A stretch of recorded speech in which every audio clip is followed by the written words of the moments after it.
Dear students, today I am going to talk to you about the Cholas, who emerged as an important political house in southern India during the early medieval period of Indian history. After the decline of the Rashtrakutas in 973 CE, a considerable change came over the political scenario. And within the vacuum that was created, the Cholas emerged as one of the formidable powers. What happened at this point of time was that the main focus of political activities shifted towards the far south. The Cholas grew up to be one of the powerful states in South India, and they began their journey from the mid-9th century to say about the later half of the 13th century, after which they sort of disappeared. The core region or the seat of power of the Cholas was Coromandalam, which was around the region of Tanjavur, and it extended along the eastern coast. An important aspect of the history of this period, that is from CE 850 to 1200 CE, was that the gradual transformation of the Cholas as a powerhouse from being the feudatories of the Pallavas to empire builders. Now, I'll talk to you about the origins of the Cholas. The Cholas were a very ancient people of South India. Grammarian Kattayan, who belonged to the 4th century BCE, referred to the Cholas. They are also mentioned in the Ashokan inscription, where they are referred to as the people ruling on the southernmost border of his empire. Periplus of the Erythraean Seas, which is dated as circa 80, describes two divisions of the Chola country, one on the coastal area, which is identified with Kaveri Pattanam, situated on the mouth of the river Kaveri, and another, the inland area, which is known as the Vrayar. The Pali Mahavangsha also refers to the interactions between Ceylon or Singhal and the Cholas. The stronghold of Chola Mandalam, where from the modern expression Coromandel has been derived, was developed around the area which is known as the Tanjavur. The Cholas in general claimed that they were the descendants of those rulers who were referred to in the Sangama literature. By the mid of the 9th century, we find a chief who claimed to belong to the Chola house. He conquered a part of the Tanjavur area and he established himself as an independent ruler. He belonged to the Surya Vangsha, or the solar lineage, and that kind of provided his rule a religious or a mythological sanctity. He wanted to make his rule kind of a sacrosanct. The classicism of the Chola period drew less on political authority and more on the institutions that developed during this time, together with a variety of expression of cultural forms.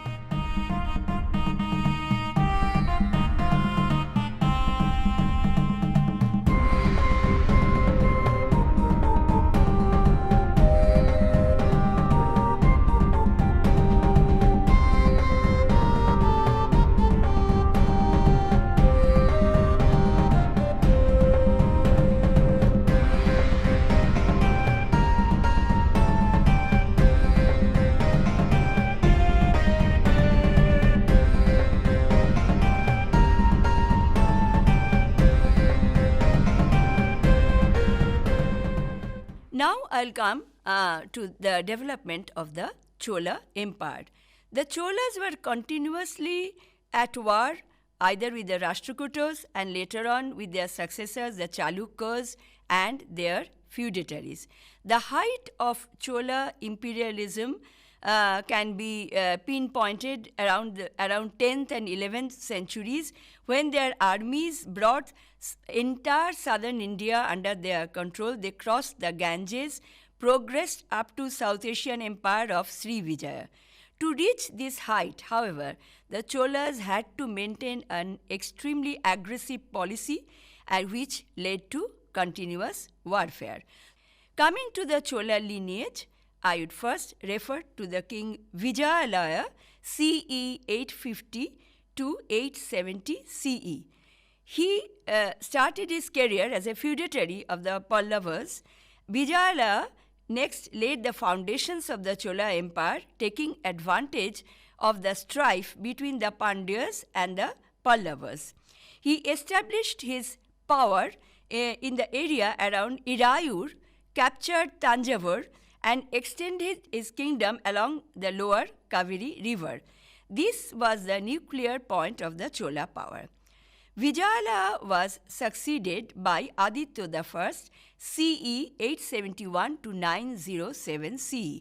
Aditya I defeated the Pallava ruler Aparajito and occupied the entire Tondai Mandalam. Next, he overpowered the Gangas of Mysore and captured the capital, Talkad. However, with the Cheras, Aditya I maintained cordial relationship. The next significant ruler of the Chola house was Parantaka I, who ruled between CE 907 and 955 CE. Parantaka was the first ruler who started giving the Chola Empire a definite shape. He defeated the combined army of the Pandyas and the Ceylonese king and took over Madurai, thus securing the southern border of his empire. Several feudatories of the Pallavas were defeated too, and the territory once occupied by the Pallavas up to Nellore was now taken over by Parantaka I. At this point of time, the Chola Empire extended from North Pennar to the southernmost point of Kanyakumari. In the long run, however, Parantaka was defeated by the Rashtrakuta king Krishna III and lost a major part of his empire as well as the allegiance of the Pandyas.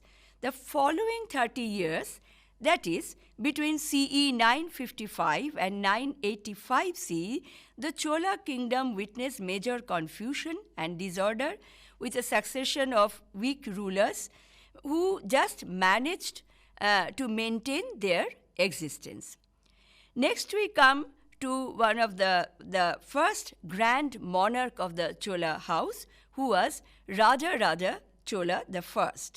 His period of rule was between CE 985 and 1014 CE.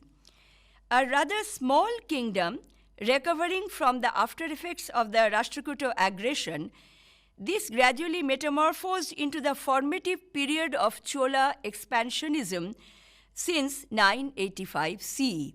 The Tanjore inscription of 29th Reglan year of Rajaraja I refers to the king's conquest, and this is further corroborated by the Tiruvalangadu donative inscription. Rajaraja I targeted Chera, Pandya and Ceylonese alliance in order to break their monopoly of the western trade. The Chera navy was defeated near Tiruvananthapuram at a specific point, Kandalur, and the ports of Villenium and Quilon were captured. Vaskar Ravi Barman was a contemporary of the Chera king. The Pandya ruler Amar Bhujanga was also defeated, and Madurai was once again occupied.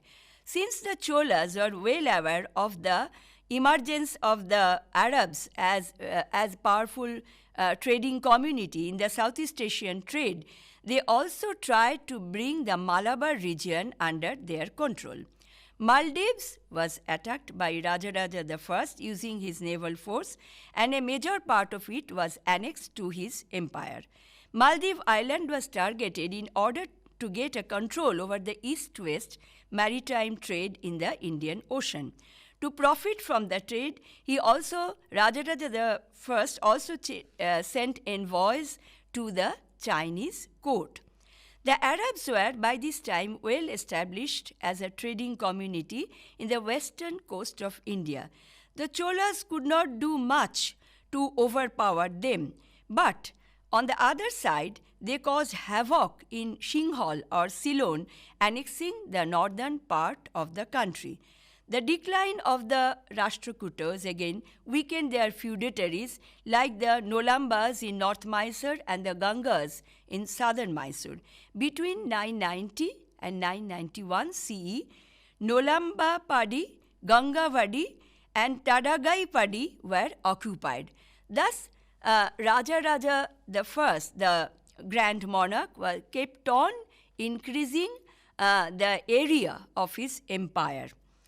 The increasing power of the Cholas created the chances of rivalry with the Chalukyas of Kalyani or the Western Chalukyas as well as the Eastern Chalukyas of Vengi.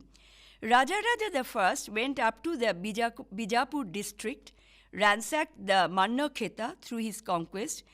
However, this did not last long. Conflict with the Eastern Chalukyas became inevitable, centering on the question of control of Vengi. The Vengi was a very rich province, and so its control was important to both the houses. The Chola army drove away the enemies from Vengi and later marched northwards and captured Kalingo, which were under the Western Chalukyas. So the expansionist policy of Rajaraja I went on, progressed as such. If we try to conclude with what were the achievements of this grand monarch, we can say that the Chola Empire now included entire South India up to the river Tungabhadra.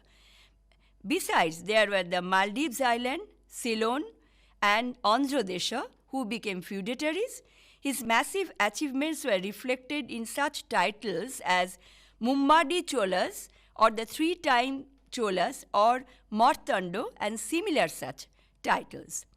Apart from being a conqueror, he was also an efficient administrator and had a good knowledge of public affairs. Local self-government was encouraged by Rajaraja I, and the occupied territories were well supervised. As a Shaivite, he took the title of Shiva Pada Shikhara and constructed the magnificent Shiva temple enshrining a lingo at Tanjavur, his capital. The inscriptions on the walls of the temples indicate that several revenues collected from several villages, including from such remote areas as southern Karnataka and Sri Lanka, were used for the maintenance of this magnificent temple. In spite of being a Shaivite, he was a very liberal and tolerant ruler, as is proven by the fact that he sponsored the construction of a Vishnu temple. Contributions were made towards the construction of a Buddhist monarchy, which is known as the Churamani Bihar at Negapatham. Not only that, there are several Buddhist sculptures within the Shiva temple of Tanjore. The next grand monarch of the Chola house was Rajendra Chola I, who ruled from CE 1014 to 1044 CE. Rajendra I gained his experience as a ruler while working jointly with his father for 2 years. In fact, he was acting as a co-regent. Series of conquest, patronage of culture and extension of education were some of the brightest features of his rule. Tiruvalangadu grants, Tirumalai rock inscriptions and Tanjore inscriptions refer to his conquest and his other achievements, although some of the points mentioned are not beyond controversy or debate. The process of aggression was initiated with the conquest of Ceylon in 1017-1018 CE. The royal insignia of the Pandya king left in custody of the Ceylonese king Mohendra V was captured and Mohendra V was imprisoned. Ceylon was added to the Chola Empire at this point of time. Southern part of Ceylon, however, recovered independence later through Sinhalese resistance movement. Kerala had to be conquered again in 1018 CE. Rajendra I appointed a viceroy there. Northern India also drew Rajendra I's attention. Western Chalukyas of Kalyani and the Eastern Chalukyas of Vengi both were targeted. The Western Chalukya king, Jaya Shimho, was defeated in the Battle of Masangi but the confrontations did not move beyond the river Tungabhadra. In fact, the river Tungabhadra acted as a boundary area between the Chalukya and the Chola Empire. A Chola nominee was also placed on the throne of Vengi. Rajaraja's army reached up to the river Ganges, collected the holy water from the river Ganges, and brought it back to their core center of the empire, and it was placed in a tank, Chola Gangam, in his newly constructed Gangaikonda Cholapuram near modern Chidambaram. Commemorating this event, Rajendra I took the title of Gangaikonda Chola, which meant that the Chola king who took the Ganga with him.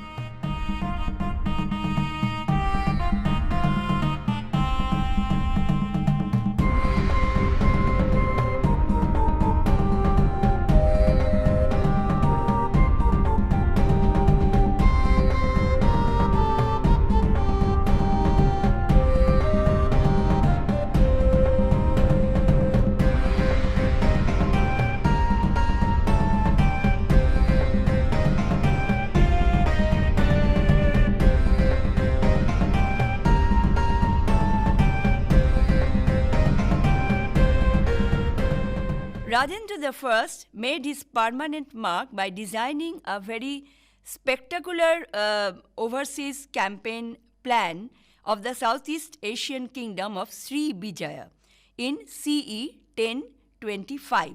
This Sri Vijaya empire included Sumatra, Malaya, and the neighboring islands.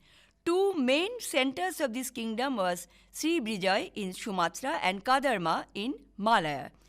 Rajendra I not only wanted power and prestige by getting control over this area, but he also wanted to ensure an easy flow of the South Indian trade with China, which was well developed by the 10th century.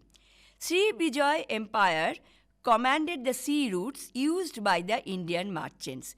Towards the end of his reign, the Western Chalukyas attacked Vengi, where the Cholas intervened, and after an indecisive battle at Dharnyakataka, the Chola influence in Vengi became less.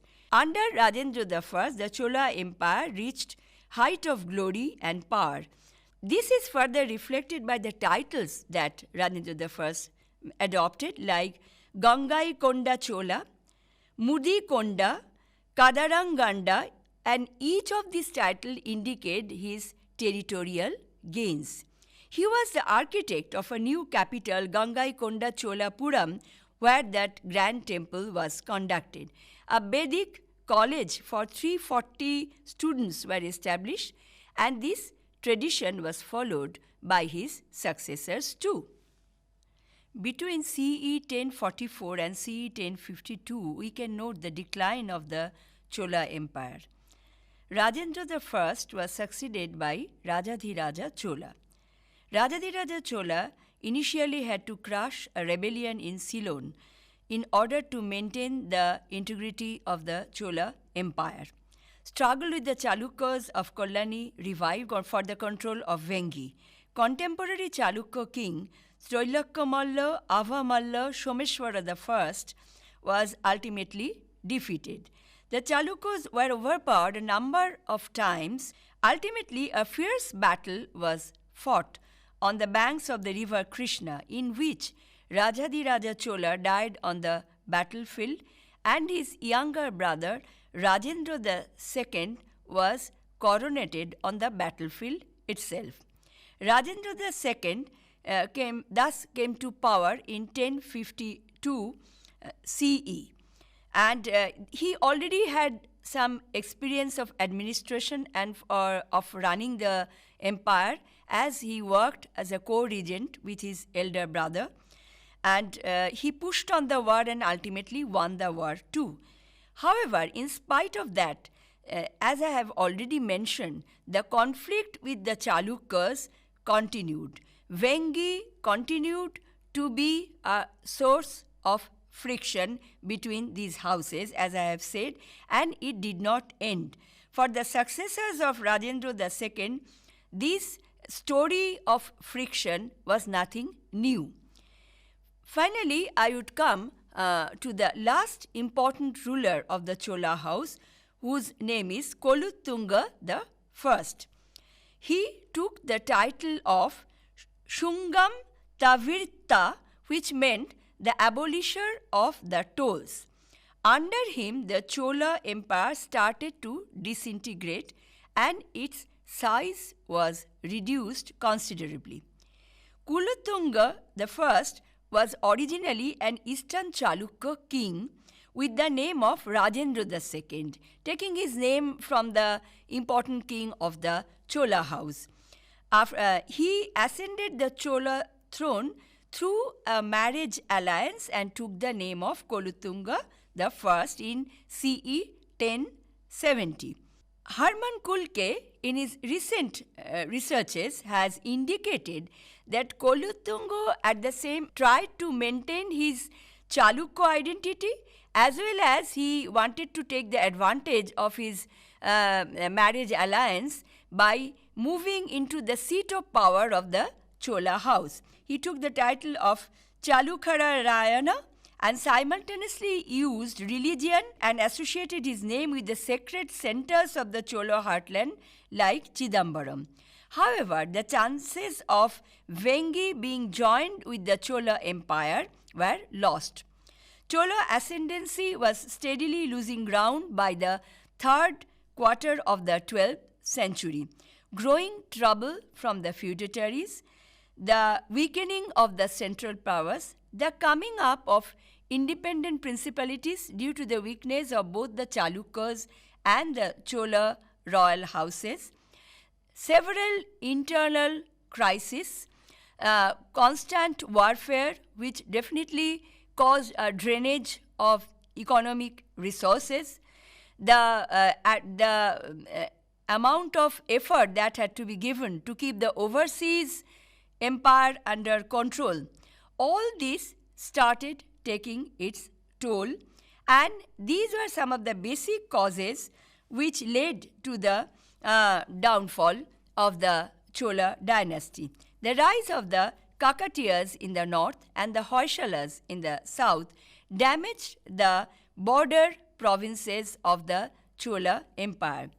The Pandyas exploited this situation when the Cholas were in deep crisis, and they converted Rajendra III, a Chola ruler, into a Pandya feudatory. Here, the curtain was drawn. Now, I'll come to discuss about the other aspects of the Chola rule, the economic situation, the social scenario, as well as the cultural activities of this most powerful ruling house of the south. First, referring to the economy under the Cholas. Agriculture happened to be the main occupation of the people during this period. Ownership of land was either on the basis of community holding or private ownership was also there. In case of community holding, the entire village had to pay the stipulated amount of revenue either to the king or to his assignee or to the temple. And in case of private ownership, also the same pro forma occurred, where the revenue was paid individually to the king or to his assignee or to the temple to which the private individual owed his land. Apart from this, a system of service or tenure was also in practice, where dues were remitted entirely or partially in lieu of the services. 2 or 3 crops of paddy was the usual practice in agricultural field, depending on a system of irrigation. Now, coming to the society, the social structure during the rule of the Cholas. Caste system was quite prevalent during this period, and it was a marked feature of the social framework. Socially, basically, the society was separated between the Brahmins and the non-Brahmins. Like the other part of India, here too, within the Chola Empire, the Brahmins enjoyed a very high position in the society. They were often given exemption from taxation. They enjoyed land grants in lieu of the services that they offered to the state. The royal houses were definitely dependent on the Brahmins, and especially the priests had a major role to play, not only in religion, but in case of the political activities as well. Here, I'd like to make an interesting observation that the Brahmins were given exemption from taxes and they had a lot of surplus money in hand. This surplus money was invested in trade and commercial activities, which is a very novel feature we can note here. The Brahmins not only invested in trade and commerce activities, but they also overcame the taboo on overseas travel and they settled in different parts of Southeast Asia in order to supervise the commerces or the commercial activities in which they were involved. Kshatriyas or the Vaishyas did not enjoy that much of an important position during this period or in this area of India in the early medieval period as much position as they enjoyed in the northern part of India. Most of the population belonged to the intermediate caste whose social status was not really that much stratified.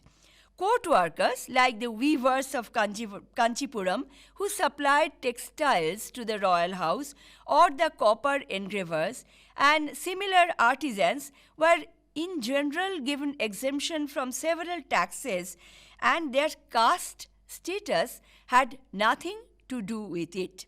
However, the position of the Shudras should definitely be mentioned separately because they were clearly divided into two categories.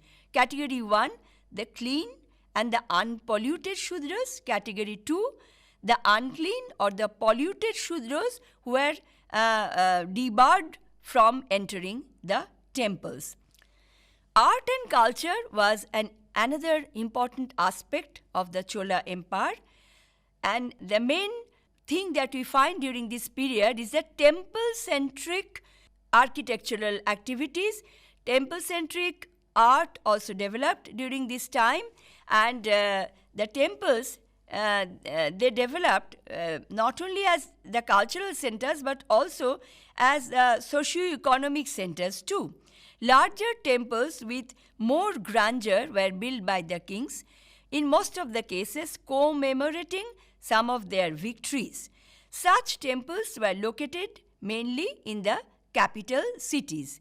The smaller temples were built as well as maintained by the villagers. In case of the larger temples, the process of construction took a long time, employing a large number of workers, and this gave employment to a large number of people.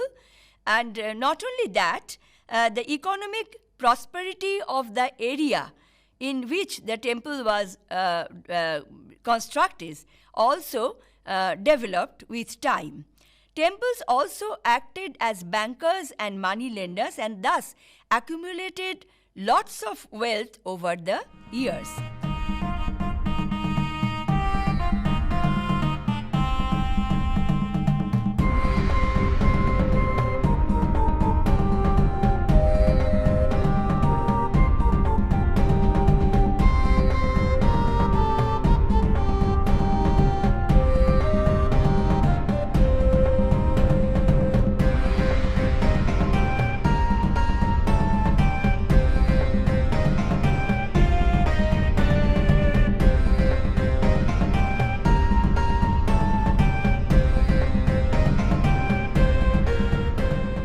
Now we come to literature. Literature in all forms such as prose, poetry, fiction, manuals, grammar flourished during this time. Sanskrit was one of the major languages, but parallelly the regional languages developed too, and Tamil was the main regional language. Some Sanskrit works had their counterparts in Tamil language, which indicates the development of this regional language. Independent Tamil literature was very powerful during this time, as is found in the composition of Kamban's version of Ramayana, Pugalendi's version of Nala Damayanti, and so on. Several Chola inscriptions had large portions written in Tamil, which showed the development of this language. Finally, while concluding this development of the Chola heritage, I would like to point out a comment made by eminent historian Romila Thapar that the Tamil identity developed as a part of the Chola Empire.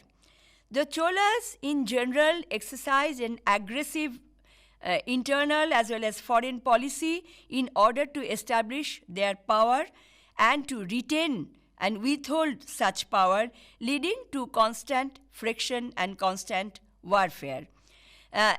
Not only they were proficient in landed warfare, what is interesting to note is that they had a powerful navy. They were not hesitant to attack such distant lands as the Southeast Asian areas as Sumatra or Malaya or the neighboring islands in order to profit from the trading activities or in order to secure their trading activities. Ambition and spectacular part of their policies were such overseas projects where they wanted to gain their dominance, leading to establishment of uninterrupted movement of traders across the sea routes. Maritime trade thus became an important part of Chola economy along with agriculture. Development in culture was definitely enriching with a rich heritage of Sanskrit as well as Tamil literature, the temple architecture and art. Everything contributed to a wonderful era of and a grand era of the Chola heritage. Chola administration too left a food for thought for the posterity. Thank you.